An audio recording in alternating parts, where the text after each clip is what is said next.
اول حاجه احنا لم ناوي اي قيادات اخوانيه في السودان. و مصريه ولا اجمالا؟ مصريه يعني، او اجمالي يعني من اي دوله اخرى يعني. نحن سياستنا مبنيه على انه نحن ما ناوي اي جهات نشاط معادي لاي دوله.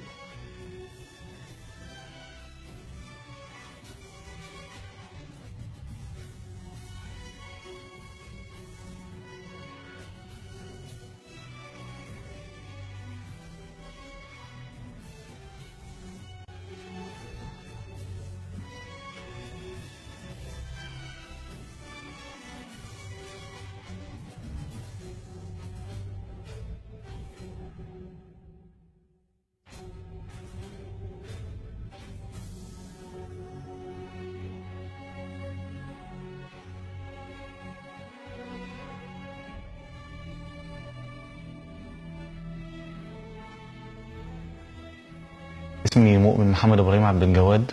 اسمي الحركي فارس ونضال. مواليد 10/4/1994. في بداية سنة 2014 ضمني الإخواني أمير حمادة للمجموعة النوعية. كان عددها 5 أفراد، ونفذنا فيها حرق عربيات شرطة وحرق نقطة شرطة الورديان. في آخر سنة 2014 ضمني الإخواني جليل إبراهيم لمجموعة أخرى، ونفذنا فيها عدة عمليات، منها حرق بنزينة إمارات مصر وحرق 4 عربيات شرطة أمام اسم البصل.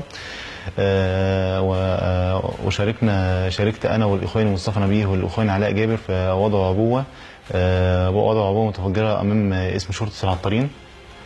بعد الواقعه دي كلفني مسؤول شعبية طارق عثمان اني اسافر، وخاصه بعد ما ظهرت في فيديو اثناء وضع العبوه. كنت مسافر عن طريق اسوان، كان معايا 4 تقريبا من الاخوان.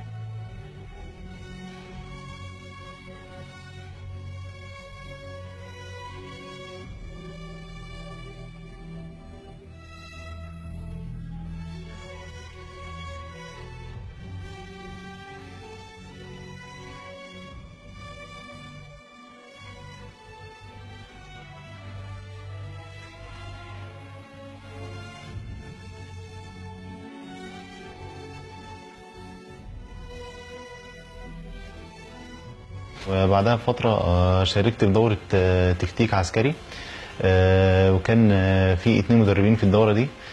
كان في مدرب اسمه أبو عمر، ده سوري الجنسية، وكان بيدينا دورة في الأمنيات وكده.